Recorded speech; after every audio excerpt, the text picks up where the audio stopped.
Welcome to Lunchtime News on TV1 for the news first where the people come first. I'm Martin Satya Nason. Let's start off with a look at your headlines for this afternoon.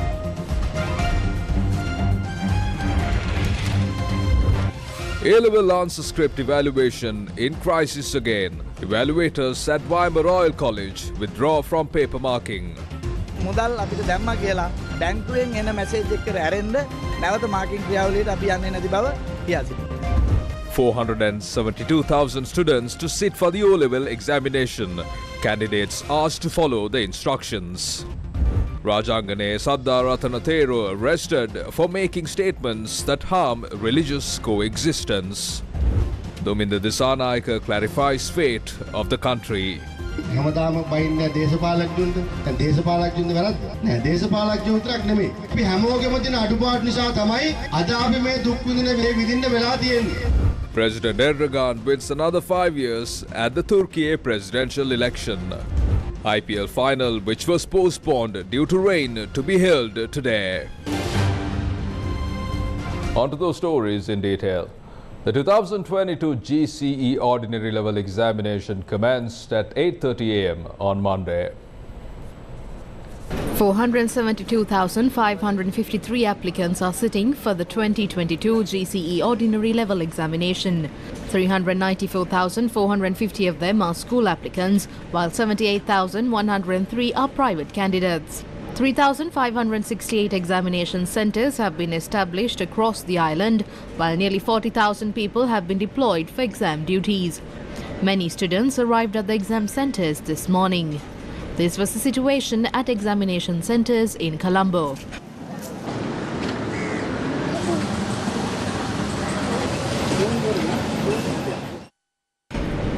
Students in Kandy said they are well prepared for the exam.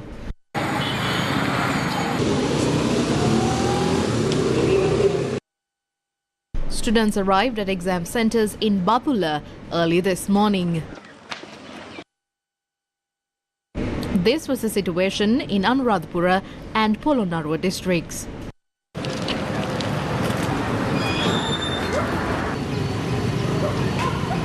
This was the situation at examination centres in areas such as Bogavantalawa and Hatton.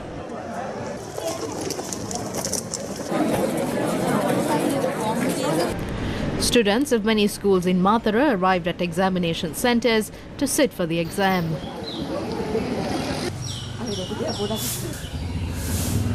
This was the situation in Kurunegala. Special transport services are being operated for the students sitting for the O-level exam. Chairman of the Sri Lanka Transport Board, LKD Alves, said the Sisusariya bus service will continue to operate during the exam period. The Lanka Private Bus Owners Association said private bus services will also operate as usual. Deputy General Manager of Sri Lanka Railways, MJ Intipulage, said special train services have been deployed for the convenience of the students sitting for the examination. The Ceylon Teachers Union alleges that the evaluation of answer scripts for the 2022 GCE Advanced Level Examination is facing a crisis once again. They said the Ministry of Education has failed to pay the 15,000 rupee allowance as promised.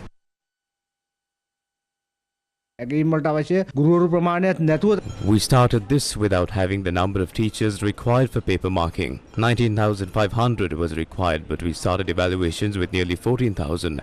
Teachers were not coming for paper marking because the allowance was very low. A large number of teachers are engaged in paper marking after making various sacrifices in this situation. But the government has no responsibility or need to continue this. Therefore, the evaluation process is facing a crisis. Teachers in various areas across the island have moved away from paper marking and raised objections. When we started paper marking, an agreement was reached to make a payment of 15,000 rupees within 2 weeks. This is being given because teachers are engaged in paper marking away from their residential area. They have taken up temporary accommodation in various places. This allowance was to cover that cost. They are now saying that they can only pay 10,000 rupees and not 15,000 as promised. Do not bring paper marking to a crisis again by making various claims. However, Commissioner General of Examinations Amit Joy Sundara said the evaluation of answer scripts of 20 subjects has already been completed. අපි මේ වෙනකොට අපි විෂයන් 20ක ඇගීම් කටයුතු අවසන් කරලා තිබෙනවා. We have completed paper marking of 20 subjects. The evaluation process for several subjects will continue during the exam. This is an unusual situation. While the exam is ongoing, paper marking will take place in the same school premises. We cannot delay either, and that is why it was planned in such a way. We will commence paper marking for the other subjects soon after the exam concludes. We hope to complete a majority of the evaluation process by June. We have to conduct the practical exams of several subjects. We cannot do both at the same time because it is the same group that needs to be involved in evaluating. We hope to complete these activities and issue exam results soon. මොකද අපිට මේ පිළිතුරු පත්‍ර ඇගීමත් ප්‍රායෝගික පරීක්ෂණයත් එක විට කිරීමේ ගැටලුවක් තිබෙනවා. මොකද මේ සඳහා සහභාගී වෙන පරීක්ෂකවරුන් එකම කණ්ඩායමක් සහභාගී විය යුතු නිසා ඉතින් මේ කටයුතු ඉතාම කඩිනමින් ඉටු කරලා මේ විභාග සියල්ලේම ප්‍රතිඵල ඉතාමත්ම ඉක්මනට දෙන්න බලාපොරොත්තු වෙනවා. Venerable Ranjinrama Ratana Thero was arrested in Anuradhapura on the charge of making comments that harm religious coexistence in Sri Lanka. Police spokesperson SSP Nihal Thalduwa said that the arrest was made by the CID in Anuradhapura. He added that Venerable Ranjinrama Ratana Thero will be produced to the Fort Magistrates Court on Monday evening. Assistant leader of the United National Party, Akhila Viraj Karyavasam, says that the next election may be a presidential election. He made these remarks while attending the United National Party Balamandala meeting in Variapula. There will be a price reduction in the coming few days as well. Electricity tariff will be reduced. Bank interest rates will be reduced. People will be provided with relief. You will then understand that the change is happening faster than we expected. The current president is in power with the support of everyone. His greatest opponents are now his ministers in parliament. The real talent is in winning your opponents and then becoming the president. He had just one seat and he was appointed as the executive president. Do you think he will let it go? Do you think he will let go? I think the next election will be a presidential election.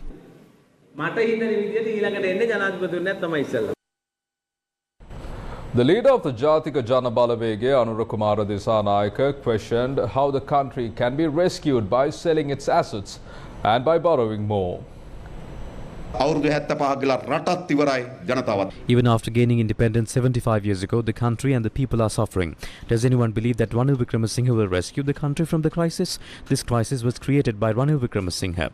What are they planning to do in the future? Obtain loans and sell the assets of the country? If a country can build on a loan, it should have been done already. They sold 150 fuel stations. It is not that the government cannot sell fuel. How come the Indian governments are operating IOC? How come China is operating Sinopec?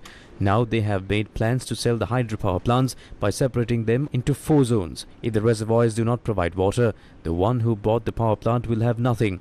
If they are taking power plants and part of the reservoir that provides water to the power plants should be provided as well. They are selling the lands, oil tanks and ports. Ranil will not build the country. He is following the same path he arrived, which is dragging the country to destruction. හරිද ඒ නිසා රනිල් රට හදන මාවත නෙවෙයි ආපු පාරෙම විනාශකාරී මාවතේ තමයි මේ. The national organizer of the Sri Lanka Freedom Party, Duminda Disanayake, commended the responsibility of the SLFP to rescue the country from the crisis during an event in Anuradhapura. හැමදාම බයින්නේ දේශපාලකයන්ට දැන් දේශපාලකයන්ද වැරද්ද නෑ දේශපාලකයෝ විතරක් නෙමෙයි. The politicians are always blamed. Is it the fault of the politicians? No. We're suffering because of the consequences of the issues that we never found solutions. This will not work out if you only point out your fingers individually. Although I represented the government, I'm in the opposition. It is fun to be on the other side. Now the government is saying what Ranil used to say when he was in the opposition. The ones who were with the government those days are now moving from the opposition to the ruling faction. This is insane. There is no use in pointing fingers at each other. We are in a crisis and must come out of it. What we should do is to get together and build the country irrespective of the differences, the contribution that each and every one of us have made.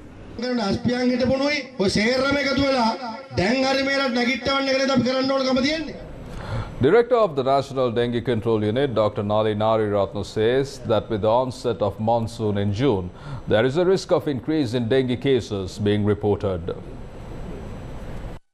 ජූනි මාසයේ මැද භාගය වන විට මෝසම් සක්‍රිය වීමට නියමිතයි. ඒත් එක්කම By mid-June, monsoon rains will be experienced. There may be an increase in the number of dengue cases being reported. Therefore, we request the general public to actively take part in all programs carried out by the government. Actively participate in the committees. Extend your support to the health services as well. We hope to continue our efforts in the 61 areas named as high-risk zones. We have also named Friday as a day to clean the surrounding areas, so please actively engage in these practices.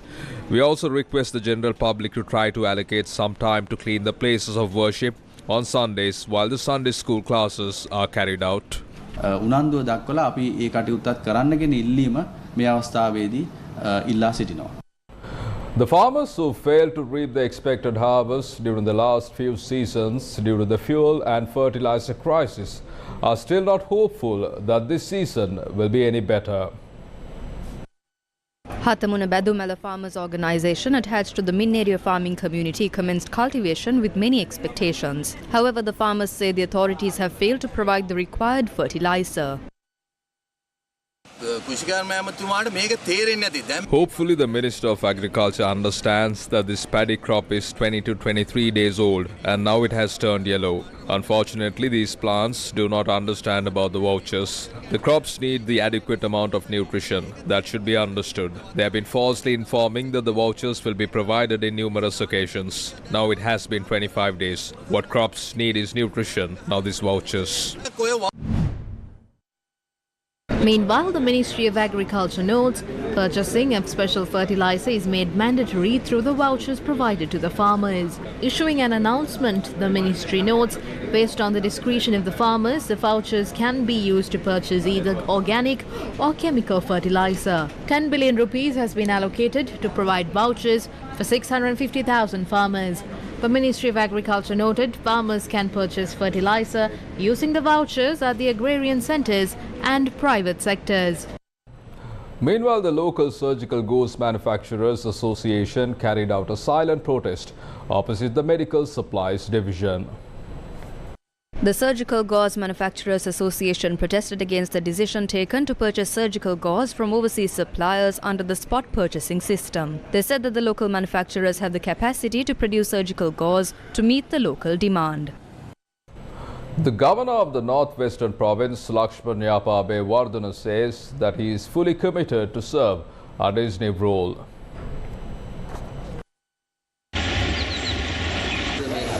Governor of the Northwestern Province, Lanka received blessings from the Mathara Bo tree. Thereafter, he obtained blessings from the Devinuwara Sri Vishnu Devalaya.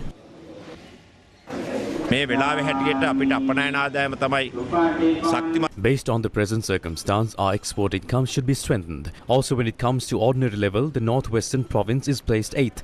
I have been having discussions with the education authorities and I have set them goals. I have made a program to follow up meetings every month. They are talented officials and we should make use of them, and I will work hand in hand with the politicians. I am dedicated to make a change in the Northwestern Province in the future.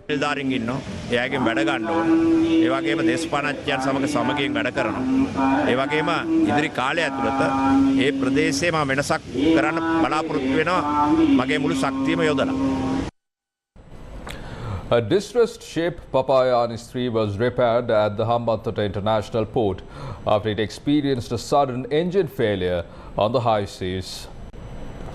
Bulk carrier Papayanis 3, sailing under the Marshall Islands flag, was en route from Port Said, Egypt to Singapore when it experienced a sudden engine failure. The vessel, which was declared not under command at mid-sea, was temporarily fixed and brought to the Hambantota International Port for a full repair on the 10th of May. The repair was carried out by Colombo Dockyard PLC within 15 days. Chief Operating Officer of the Hambantota International Port Group Private Limited, Tissa Wickramasinghe said, quote, Hambantota International Port is geared to handle short and long layups of any large vessel, and our partner, Colombo Dockyard, with their reputation for high-quality services, can handle all types of repairs. Our infrastructure, together with the specialized port handling equipment, is a plus for vessels calling for afloat repairs and long-term layup and maintenance, unquote. The repaired Papayanis 3 set sail from the Hambantota International Port last week. Sri Lanka Navy stepped in to provide crucial assistance in transferring a foreign national who fell ill in the eastern waters of the Foul Point, Trincomalee. Sri Lanka Navy's Eastern Naval Command was informed that a foreign individual on board the Indian cargo ship Ranjinrama, sailing from China to India, had experienced a sudden illness. Responding to the urgent situation, the Navy directed the inshore patrol craft P-115 attached to the Eastern Naval Command to the designated sea area to bring the patient ashore. After transferring the patient from the ship to the naval craft, he was safely brought to the Trincomalee harbour whilst administering first aid. Subsequently, he was rushed to a private hospital in Trincomalee for medical attention. The LOLC Divisabe program that aims to support the education of Sri Lankan children continued in the Hambantota district today. The LOLC Divisabe program delivers school books and stationery to the most impoverished students in the country. This worthy initiative is a collaboration between the LOLC group and the Ministry of Education. The program was held centering the Dehiyatha Kandi education zone in the Hambantota district. School books and stationery items were delivered among the students of several schools including Pahalagama Primary Vidyalaya, Serupitiya Primary Vidyalaya and Paragasavawa Primary Vidyalaya in the Dehiyatha Kandi education zone in the Hambantota district. School books and stationery items were delivered among the students of Palegama Vidyalaya, Ellegoda Vidyalaya, Saddatista Vidyalaya in the Mahawe education zone. The LOLC Divisabe program will continue to ensure a better future for all children in Sri Lanka.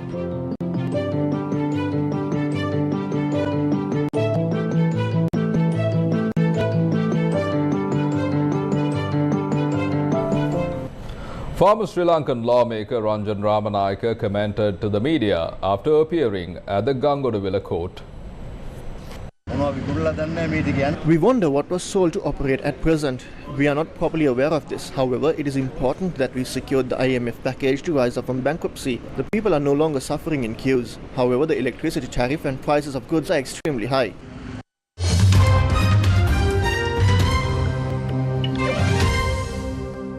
Shifting your attention to international news, Recep Tayyip Erdogan supporters celebrated well into the night after Turkey's longtime president secured another 5 years in power.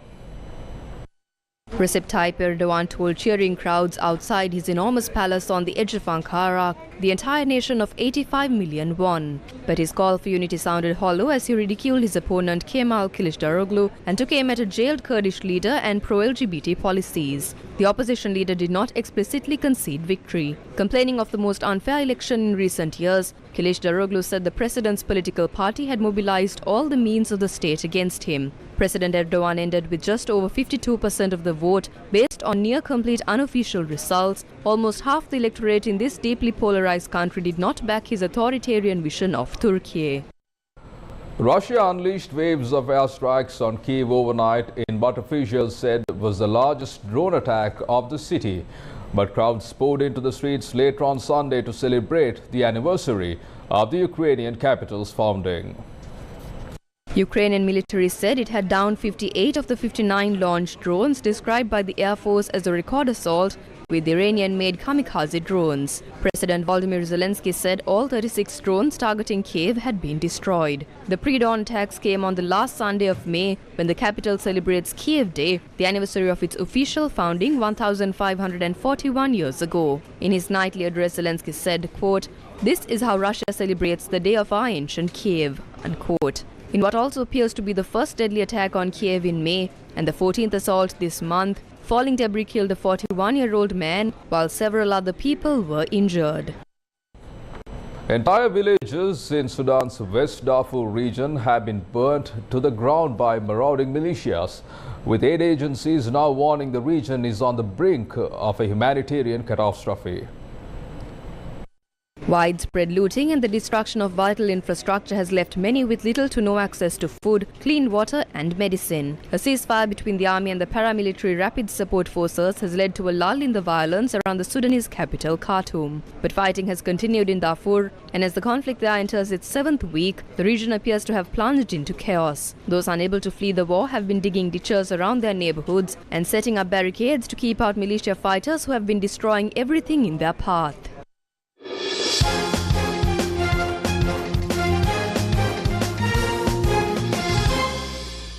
Finally, in your sports news, the IPL 2023 final between Chennai Super Kings and Gujarat Titans, postponed due to heavy rains yesterday, will be played today. If Chennai Super Kings manage to win the final, it will be their 5th IPL title in their 10 appearance in the finals of the tournament. Gujarat, on the other hand, will look to successfully defend their championship. The player to watch out is Shubman Gill, who has notched 3 tons and 4 half-centuries and will look to stamp his authority one last time. Sri Lanka's Matisha Patirana and Mahish Theekshana have had a successful tournament thus far and will look to seal it with the trophy. The match is set to begin at 7:30 p.m. local time. From that, we bring to a close this edition of Lunchtime News on TV1. For details of the stories and much more, simply log on to our website www.newsfirst.lk. For the News First, where the people come first, I'm Martin Satyanes, and you take care and stay safe.